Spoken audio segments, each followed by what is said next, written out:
회개, 죄인을 위한 하나님의 가장 큰 선물 안녕하세요. 지혜의 숲에서 길어올린 이야기로 여러분의 삶의 깊은 울림을 전하고 싶은 스토리텔러입니다.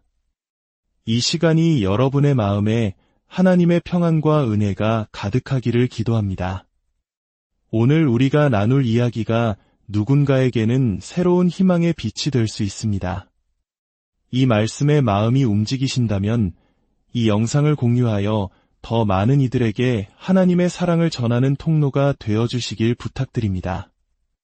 여러분의 작은 나눔을 통해 주님의 은혜가 흘러가길 소망합니다.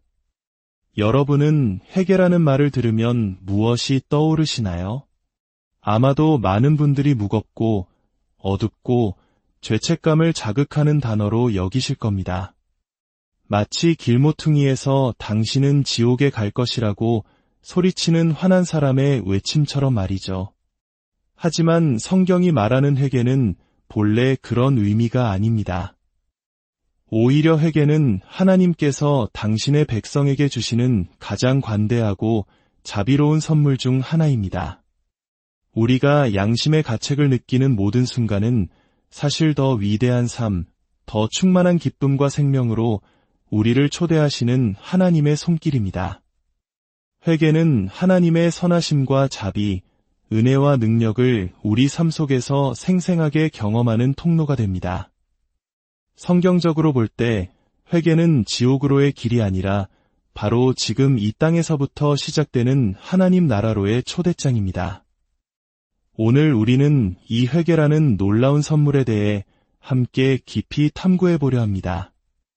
회개라는 단어의 히브리어 어원은 아주 단순합니다. 바로 돌아서다라는 뜻입니다.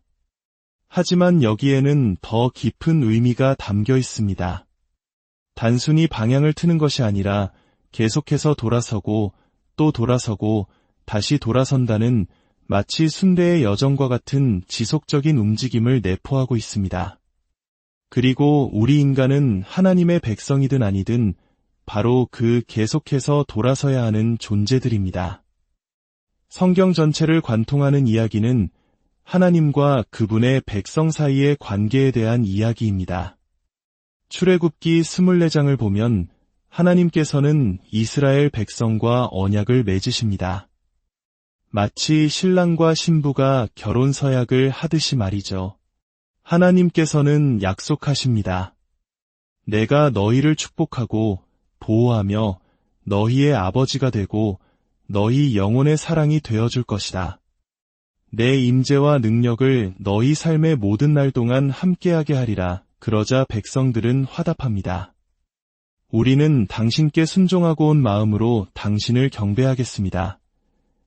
이 아름다운 언약 관계가 시작된 이후 성경은 하나님의 백성을 어떻게 묘사하고 있을까요?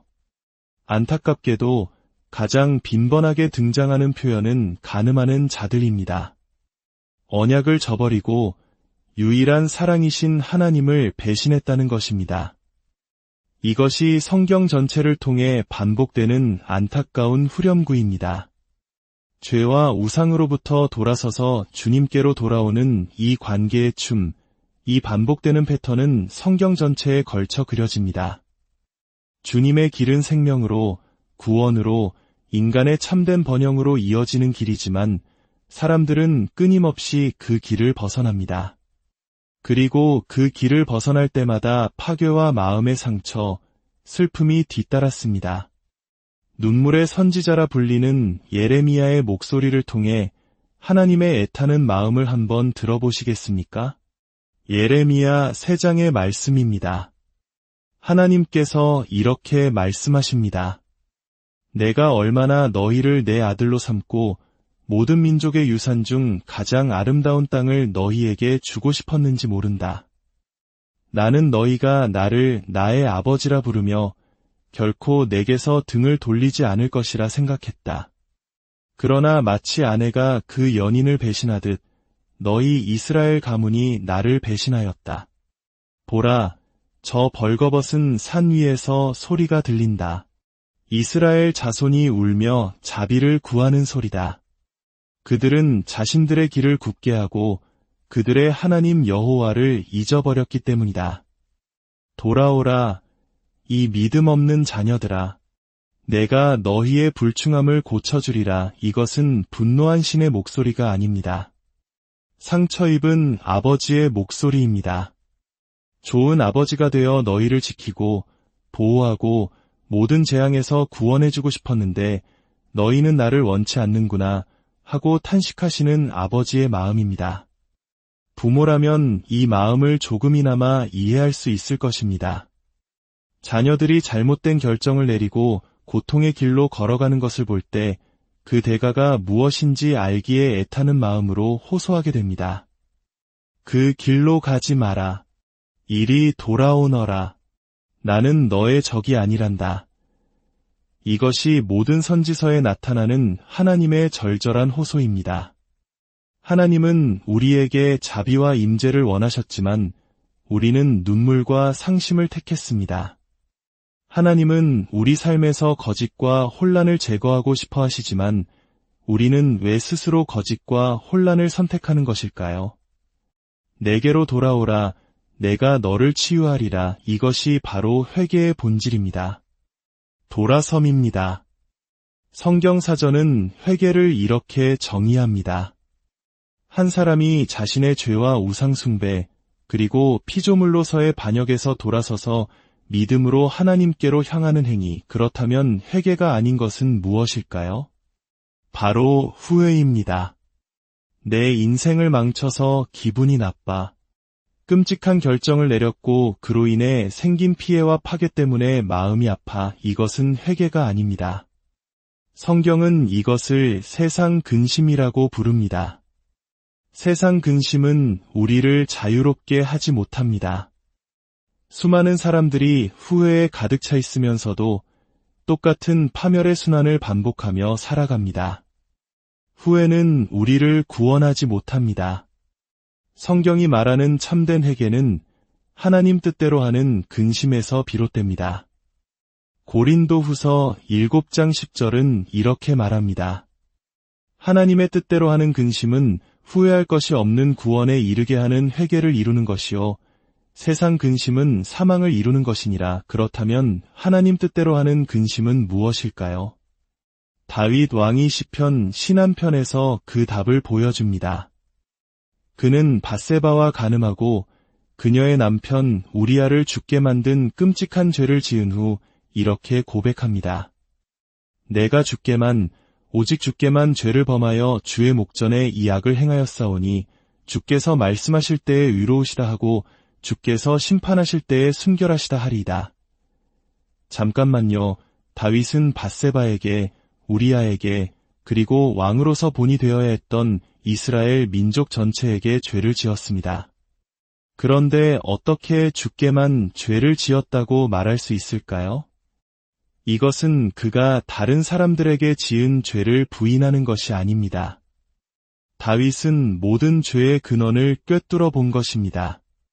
만약 그가 처음에 하나님께 죄를 짓지 않았더라면 그는 결코 다른 사람들에게 죄를 짓지 않았을 것이라는 사실을 깨달은 것입니다. 모든 죄는 그 본질에 있어서 1차적으로 하나님을 향한 것입니다. 그리고 그 결과가 수평적인 관계, 즉 이웃에게 해를 끼치는 것으로 나타납니다.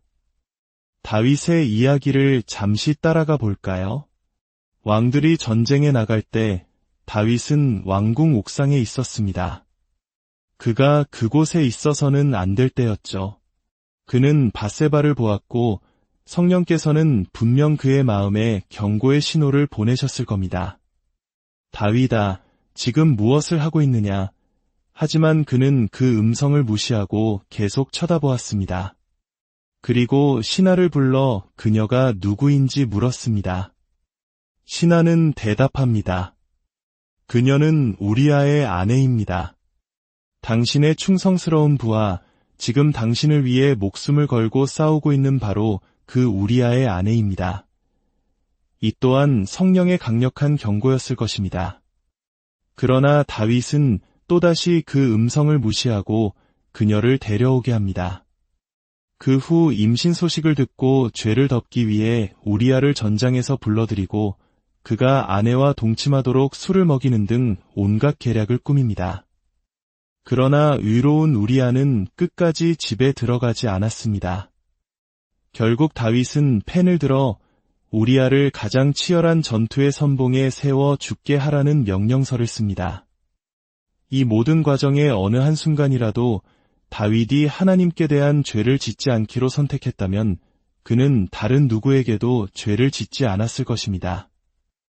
이것이 다윗이 마침내 자신의 죄가 드러났을 때 주께만 죄를 지었나이다 라고 절규한 이유입니다. 이것이 바로 하나님 뜻대로 하는 근심이며 이것이 진정한 회개입니다. 그리고 마침내 예수님께서 오십니다. 그분의 첫 번째 설교, 그분의 사역을 여는 첫 문장은 무엇이었습니까? 바로 우리가 읽은 마태복음 4장 17절의 말씀입니다. 회개하라. 천국이 가까이 왔느니라. 예수님의 이 선포는 인류 역사를 관통해온 돌아서라는 하나님의 초대를 완성하는 말씀입니다. 예수님께서는 회개를 어린아이와 같이 되는 것에 비유하셨습니다. 왜일까요? 부모의 품에 안긴 아기를 생각해 보십시오. 그 아기는 다음 달 집세를 걱정하거나 다른 사람들이 자기를 어떻게 생각할지 염려하지 않습니다. 모든 걱정과 염려는 전적으로 부모에게 맡겨져 있습니다. 예수님은 말씀하십니다. 너희가 너무 어른이 되어버렸다. 너무 많은 짐을 스스로 지고 있다. 나를 신뢰하지 않고 너희가 나처럼 되려고 하는구나. 어린아이처럼 모든 것을 나에게 맡기는 자리로 돌아오너라. 또한 예수님은 제자가 되려면 모든 소유를 버려야 한다고 말씀하셨습니다. 이것은 모든 것을 팔고 노숙자가 되라는 말이 아닙니다. 내가 가진 모든 것의 주인이 내가 아니라 하나님 아버지이심을 인정하라는 뜻입니다. 내 소유가 나를 소유하는 것이 아니라 나는 그분의 것을 잠시 맡은 청지기일 뿐이라는 고백입니다. 내가 통제할 수 없음을 인정할 때 진정한 자유가 찾아옵니다. 예수님께서 회개하라고 말씀하신 데에는 이유가 있습니다. 바로 하나님 나라가 가까이 왔기 때문입니다. 여기서 하나님 나라는 단지 우리가 죽어서 가는 장소를 의미하는 것이 아닙니다. 신학자 조지 레드는 하나님 나라를 사람들 가운데 자신의 통치를 세우기 위해 역동적으로 활동하시는 하나님의 구속적 통치라고 정의했습니다. 즉, 예수님께서 이 땅에 오심으로써 하나님의 권세와 능력이 깨어지고 길 잃은 세상 속으로 침투하여 어둠을 밀어내기 시작했다는 것입니다. 예수님의 사역을 보십시오. 그분은 죄를 용서하셨습니다. 오직 하나님만이 하실 수 있는 일입니다. 병든 자를 고치고 귀신을 쫓아내셨습니다. 구약의 그 어떤 위대한 선지자도 하지 못했던 일입니다. 심지어 자연의 법칙까지도 다스리셨습니다. 성남풍랑을 향해 잠잠하라, 고요하라고 명하시자 바다가 순종했습니다. 이것이 바로 이 땅에 임한 하나님 나라의 증거입니다. 따라서 예수님의 회개하라는 외침은 나태한 안주에 대한 경고이자 행동으로의 강력한 부르심입니다. 그 누구도 저절로 경건함으로 흘러가지 않습니다. 하나님과의 친밀함은 저절로 생기지 않습니다. 깨어있는 노력이 필요합니다. C.S. 루이스의 소설 위대한 이혼에는 이 점을 아주 잘 보여주는 이야기가 나옵니다. 지옥에서 온 한 유령의 어깨에는 그의 귓가에 끊임없이 속삭이는 작은 도마뱀 한 마리가 앉아 있습니다. 이 도마뱀은 그의 수치스러운 욕망과 죄를 상징합니다. 천국의 문턱에서 한 천사가 그에게 묻습니다. 제가 저것을 조용하게 해드릴까요? 유령은 물론이라고 답합니다. 그러자 천사가 말합니다. 그럼 죽여야 합니다. 유령은 당황하며 주저합니다. 죽이는 것까지는 생각하지 못했다며 점진적인 과정이 더 낫지 않겠냐고 변명합니다. 그는 고통이 두려웠고 도마뱀이 없는 삶을 상상할 수 없었습니다. 도마뱀 역시 그에게 속삭입니다. 내가 없으면 넌 진짜 남자가 아니게 될 거야. 내가 주는 꿈이라도 있는 게 낫잖아. 천사는 단호하게 말합니다. 점진적인 과정은 아무 소용이 없습니다.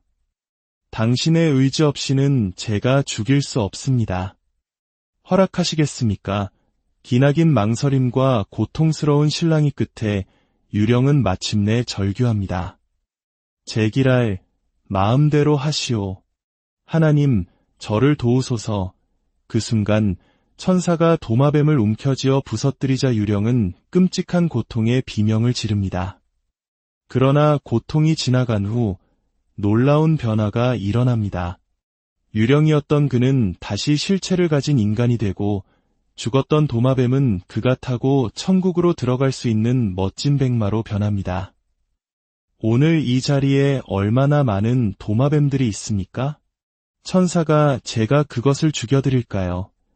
라고 물을 때 제발 그렇게 해주세요 라고 대답할 용기가 우리에게 있습니까? 어쩌면 여러분의 도마뱀은 음란물일 수도 있고 기쁨을 앗아가는 불안감일 수도 있습니다. 끊임없는 비교와 실패감, 현실을 마비시키기 위한 폭식이나 쇼핑, 혹은 마음속에 품고 있는 상사나 배우자, 부모에 대한 원망일 수도 있습니다.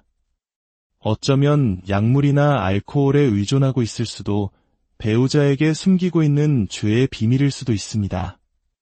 가족에게 쏟아내는 분노, 혹은 과도한 통제욕일 수도 있습니다. 혹은 가장 교묘한 도마뱀은 오늘 들은 모든 말씀이 나를 제외한 다른 누군가를 위한 것이라고 속삭이는 교만일지도 모릅니다.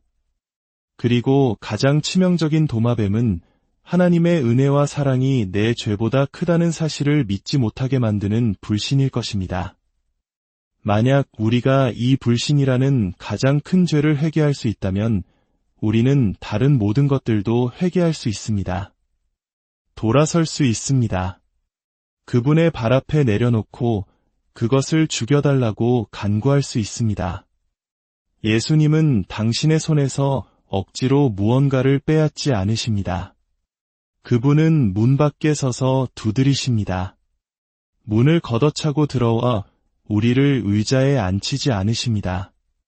우리가 스스로 문을 열기를 기다리십니다.